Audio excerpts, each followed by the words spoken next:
This week we talk about X-Men 97, we talk about Daredevil Born Again, we talk about Superman Legacy, and so much more. Welcome to the Infinite Taylorverse.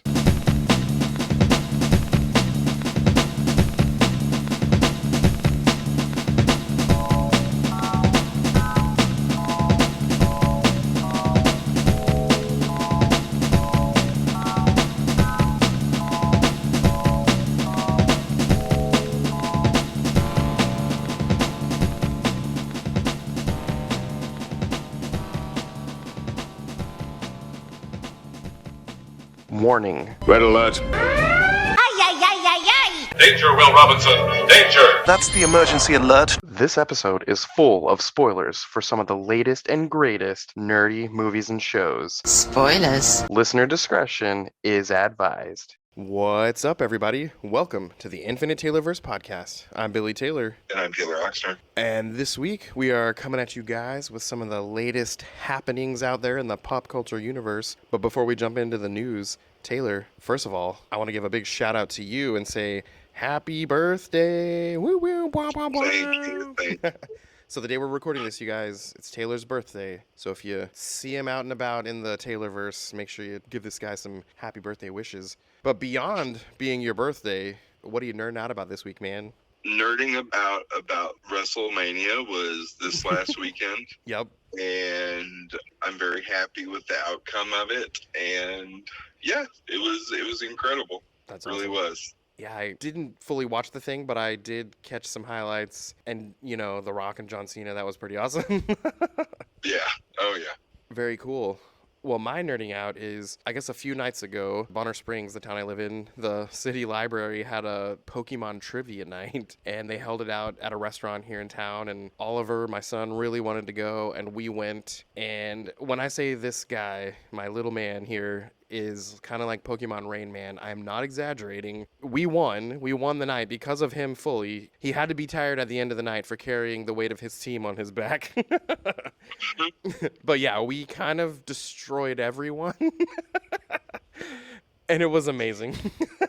Nice. And the funny thing is, could I have answered some Pokemon questions? Sure. But if you wanted me to have some good answers, it would have been the stuff from when I was in middle school, like the first generation of Pokemon. That's about it. Maybe a few other things here and there. But Oliver has just, you know, those encyclopedia type books where you can read about the characters and their stats and their powers. They make these for like Marvel and DC and all kinds of stuff. But he has one of those for every generation of Pokemon. And when it's, you know, bedtime and he wants to read before bed, those are the kinds of things he's reading. And he doesn't just read it, he remembers it. And it's crazy. And yeah, I was both astonished and proud of how good he was at this trivia night. It was really cool.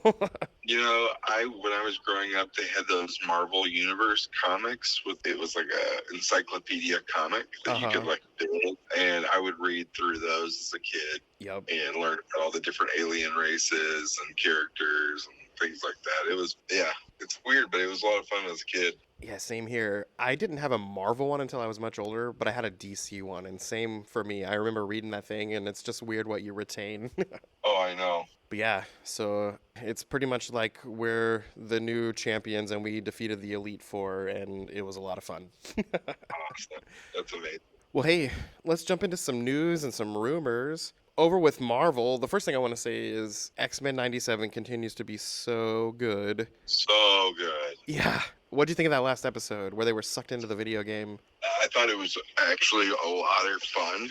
The only thing that I wanted was X-Babies. We didn't get X-Babies. Yeah. But that was, other than that, I thought the episode was amazing. Yeah, and did you catch how the artwork and everything looked just like that old school Konami arcade game? Oh, yeah.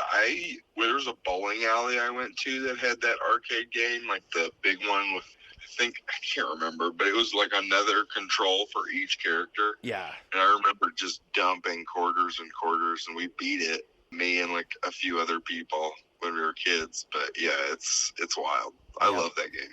Oh, yeah. That's a lot of fun. I know places like Nebraska Furniture Mart and even Walmart and Target and stuff like that sell those mini arcade things. And one day I just wish I had some disposable cash to blow, you know, $400 on one of those. It'd be super cool to have. Oh, yeah. I would love to have one of the big cabinets, though. It had like two TV screens, like side by side. And yeah. It was so cool. Those are awesome. And the storyline with Storm and her powers keeps progressing. The story with Forge went a little bit faster than I expected. She already knows he's kind of behind that weapon that took her powers away. And I hope that's resolved soon, because her not having her powers is making me a little sad. Yeah, she is, supposed to be the weather goddess and with better powers. It's really, Yeah. But it's a good storyline. Oh, yeah. And I'm sure it'll be resolved before this season's over. Yeah. I saw some news, not necessarily news, but there was a clip they released of this coming week's episode of X-Men 97, and it looks like we're going to see Dazzler in it, so that's kind of cool. That's really cool.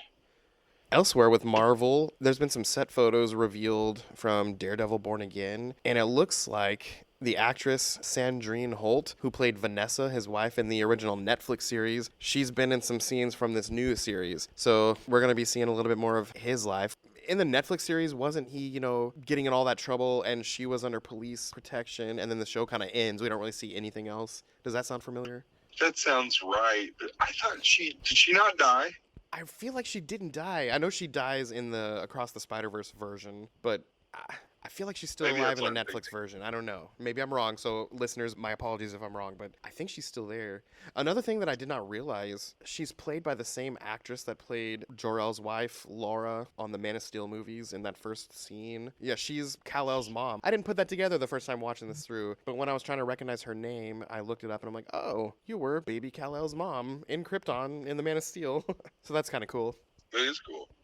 Another Marvel thing right now is they have announced that Galactus will be the main villain on the new Fantastic Four movie. And there's some rumors that we're going to see Valeria and Franklin Richards. And then we did get the confirmation that the actress Julia Garner from the show Ozark is going to be playing the Shala Ball version of the Silver Surfer, the female Herald of Galactus, who showed up in some earlier comics with the typical Silver Surfer that we think of. That was confirmed, but the whole Valeria and Franklin Richards thing is just a big rumor right now. How do you feel about that? I don't know, because I know you know tons more than I do about Marvel. I haven't read tons of the books of Fantastic Four. Yeah, so Franklin and Valeria are their children. Yeah. And then Franklin's the one that's omnipotent, like he's amazingly powerful, can warp reality. Yeah. Might be the most powerful being in all the universe in Marvel Comics, and then there's her, and she might be even smarter than her dad. Gotcha. Yeah, I knew some surface level things about him, but it also sounds like this is going to be a period piece taking place kind of in the 60s, and it's also sounding like it's going to be taking place in a parallel world out there in the multiverse, and somehow they're going to merge up with ours. And again, that's all rumors, but I guess it would make sense as to why we haven't seen them this whole time. Yeah. Yeah, that's about it with Marvel right now. Over with DC, Superman Legacy, the James Gunn Superman movie that's coming pretty soon. The star, David Cornsweet, who is playing Superman, Clark Kent, he revealed in a recent interview this past weekend that this movie is definitely its own thing. There's no, straight up comic book storyline that it follows. However, it is heavily influenced by All-Star Superman and Superman for All Seasons. And I know we've kind of read this other places, but he actually said this out loud this past weekend. So that was kind of cool to hear those confirmations. I don't think I've read Superman for All Seasons, but definitely have read All-Star Superman a handful of times. Yeah, the Superman for All Seasons, it's pretty good. Who's the bad guy in that? I just know it goes through different stages in Clark's life. It's its own standalone thing. And there's different storylines that take place in, surprise, surprise, all seasons. In the spring version, it's from Jonathan Kent's point of view, and it goes back to Clark's roots as a kid in Smallville.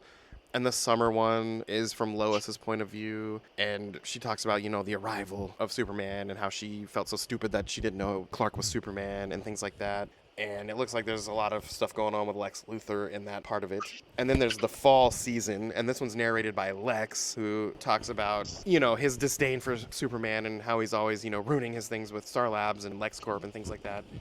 And then the winter season is narrated by Lana Lang, and it talks about how she was so in love with Clark, but, he went on to bigger and better things and yada, yada, yada. So it sounds like Lex was the villain of this, but it's not so much a typical punch-him-out bad guy type of a story. It's just different seasons of Clark's life from different points of view of people in his life, even Lex. One of them is Lex's point of view, but it's definitely a good read. I think it was from the 90s, maybe? Okay. But it's a good one. It's a standalone thing. You don't have to read 50 million other stories from other, parts of the DC Comics universe to understand it, because it's its own thing. And I'm sure it also has a collected trade paperback at this point. But yeah, it's totally worth it. It's a good one. The other thing for DC, did you see that about a week ago there was an auction and someone bought a pretty decent quality version of Action Comics #1? I think the grade was like 8.0 or something like that for $6 million.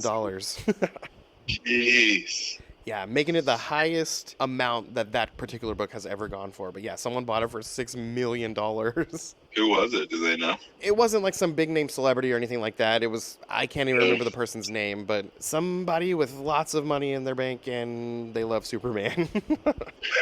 Can you imagine, cleaning out your great grandmother's attic or something and stumbling across that book? I mean, that's how it's happened a handful of times. That's what's so crazy. Right? How many of them are there that are known? Isn't it like less than 10? Something like that. Okay, the auction company that did this auction recently has estimated that there are less than 100 copies remaining of that book itself. Man, I thought it was far less. Yeah. But yeah, I'm always picturing going to grandma's house and cleaning out some storage space, and then, oh my gosh, what do you know? There it is right there. That'd be crazy. That'd be too crazy. That would change somebody's life. Oh, yeah. It's one of those things where the Superman lover and collector in me would be like, oh my gosh, I want to have this. But then, after about 5 seconds of that dream, I would take a lot of pictures with it and then sell it to the highest bidder. Uh-huh. Well, over with Star Wars, we know that we're soon getting that series, The Acolyte. And one of the cool things about it is it's going to feature the first live-action Wookiee Jedi named Kelnaka. And I don't know about you, but something about seeing a live-action Wookiee Jedi, I feel like it's going to be super awesome. That lightsaber's going to be huge, right? Oh, it'll have to be. And we've seen Wookiee Jedis in the cartoons, in the animated stuff, but I'm excited to see this big Wookiee running around doing Jedi stuff with lightsabers on the live-action screen. It's going to be awesome. Yeah. We're also really soon getting this new animated series called Star Wars Tales of the Empire. It's going to be like the Tales of the Jedi series, but from the Empire's point of view. So we're going to that'll see, be cool. So we're going to see characters like Morgan Elsbeth from the Ahsoka series and Barriss Offee from the older Clone Wars series. We're going to see stuff from their point of view, like how did Morgan Elsbeth, meet Thrawn and what led to her fighting with Ahsoka in that episode of The Mandalorian and things like that. And we're also going to see how Barriss Offee fell from being a Jedi and fell to the dark side and joined the Inquisitors, because that's something that was never fleshed out in the old series. And then there's going to be, of course, other episodes of other stories, but those are kind of the two that I'm excited to see. I hope they do some of the more Sith Lords that people are kind of yearning for. Yeah. And maybe it's going to coincide a little bit with this Acolyte series, and maybe we're going to be introduced to some characters in that series and then go back and see a backstory in this series, maybe. I don't know. Who knows what they're going to do. Yeah. The last one was super good, so I'm excited for this one. Yeah, Tales of the Jedi was cool, and it was cool to see Baby Ahsoka, which, surprise, surprise, I found a figure of Baby Ahsoka, and I have 2 of them.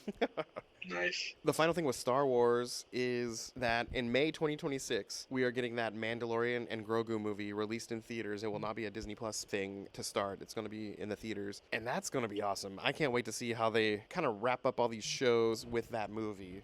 Yeah. That movie's going to be long. I feel like it'll be the most well-received Star Wars movie in a little while. At least that's how I'm feeling about it. Yeah, I would say so. I mean, as long as they keep up the quality, I think it'll be fine. Yep. I know, even with all the bickering about some of the, sequel episodes of the movies, I kind of feel like people universally love The Mandalorian and all those side shows. Yeah. So this movie's probably going to be a hit in the box office, and I just know that I'm going to be so sad to see all that stuff wrap up, but 2, it's going to be so awesome to watch. Yeah, I'm ready for all the sequels. Yeah. Because they've been talking about those for a while now, so I'm excited to see where that goes. Yeah, in the next 3-ish years, we're supposed to get a new movie with Rey at the lead. This is all post the New Order and everything being taken down. So, yeah, I'm with you. I was never on the, ooh, I hate Rey train. I kind of like the character. Yeah, me too. I never understood the beef. Right? But, yeah. Anyway, I digress. I'm excited to see him. Yeah, for sure. There's a little bit more movie news out there. The Kingdom of the Planet of the Apes, which is coming out pretty soon. They just announced it's going to be the longest one so far in that franchise, running in at nearly 2.5 hours. I feel like that's not too much longer than the ones they've had before, is it? Yeah, that's what I was thinking too. 2.5 hours isn't unexpected for a movie these days. No. I love those movies. I think it's going to be great. Oh, me too. I'm going to have to do some kind of a marathon leading up to it because it's been a little while. I've watched them in the past few years, but other than the very first one, it's not quite in my mind, so I'm going to have to go catch up. Yeah. We also know that very soon, next month, on May 10th, the newest season of Doctor Who is going to premiere. And it's weird to me that they're calling it Season 1. It's as if they're trying to make it its own thing, rebooting it all over again. And that's weird to me. So when I see all the advertising and they're saying Season 1 premieres May 10th, I'm sitting here thinking, don't you mean Season 15? Or AKA Season, 30-something if you count all the way back to the 60s. But yeah, I'm excited to see that because the new guy is really cool. The Christmas special was awesome, and the storylines that they've kind of showed some sneak peeks to look really good. But I'm excited that it's on Disney Plus because you could already see the difference in the budget of the show just on that Christmas special. So I'm excited to see how the whole series goes. That's awesome. Are you a fan of the Tron movies? Obviously the original one, and then the one that came out about a decade ago or so? Yes, yeah, same. Well, it sounds like the newest one called Tron Ares, starring Jared Leto as some kind of a villain, I think, is going to be hitting the theaters on October 10th, 2025. Okay. I remember hearing about that forever ago. Yeah. And then, the Toy Story trilogy, which we thought it wrapped with a trilogy. And then we had Toy Story 4. Well, they just announced that we're getting Toy Story 5 on June 19th, 2025. And I wonder how they're going to do this one, because if you remember at the end of the fourth one, Woody goes his own separate ways with Bo Peep and living a wild man's life out there without an owner. And Buzz is with his new owner. And are we going to see both of these characters with different points of view? Are they going to meet up? I'm just curious what the heck they're going to do. Is one of them not going to even be there, which would make it weird? I bet they have to bring the team back together movie to accomplish something. I could see that. Maybe not Buzz or Woody are the main characters. Maybe it's one of the other characters and they have to go around and find all the toys to fight a bigger villain. And maybe they even get Lotso or something to help them too. Yeah, that'd be crazy. What if it's way in the future and Andy's old and dying and they just want to go see him one last time? That'd be kind of Pixar. Yeah. It'd be perfect for Pixar. Make somebody cry. It's a good way to do it. Yeah, that's true. I love the practical joke that came out during the third Toy Story movie where some guy edited at the scene where the trash compactor is burning and destroying everything, and it looks like the toys are crushed and burned. And then in the next scene, we see that the little alien toys bring that metal magnet claw thing and picks them all up. But someone edited a version where it ends when the toys fall in the burning pit, and then they start rolling the credits. That's fine. Still makes me laugh every time. We're also getting a live-action Moana, which we've heard about, and the only confirmed star right now is Dwayne Johnson will be playing Maui, but that one's coming on July 10th, 2026. All right. And then have you seen these promotional images for this new Bride of Frankenstein reimagining movie called The Bride, I think? I haven't. Well, Christian Bale is going to be playing Frankenstein's monster. What? Yeah, there's only 2 images, one of him and one of the bride character. And it looks really cool just from images. There's no trailer or anything like that. But how cool he looks makes me want to see this. Awesome. I've seen no details, but it sounds like kind of a modern retelling. And he has the very stereotypical Frankenstein's monster scars on his forehead and the bolts and the staples. And the only difference is on his chest, there's kind of a tattoo, which I guess is indicating that he's more of a modern version, not this, 1930s version or whatever. But I don't know, just that one image made me think, I want to watch this. Right on. But yeah, fans of, Frankenstein's monster, all those classic type horror stories, we're getting a new Frankenstein movie. And just from one image alone, I really want to see it. Hopefully it doesn't let me down. Yeah, hopefully. But for this week, that's really all that's going on out there. I know in the days to come, we've got more X-Men to talk about. Invincible's going to wrap up soon. All kinds of things like that. But yeah, that's about it for this week. So come back next week. Same Taylor time, same Taylor channel.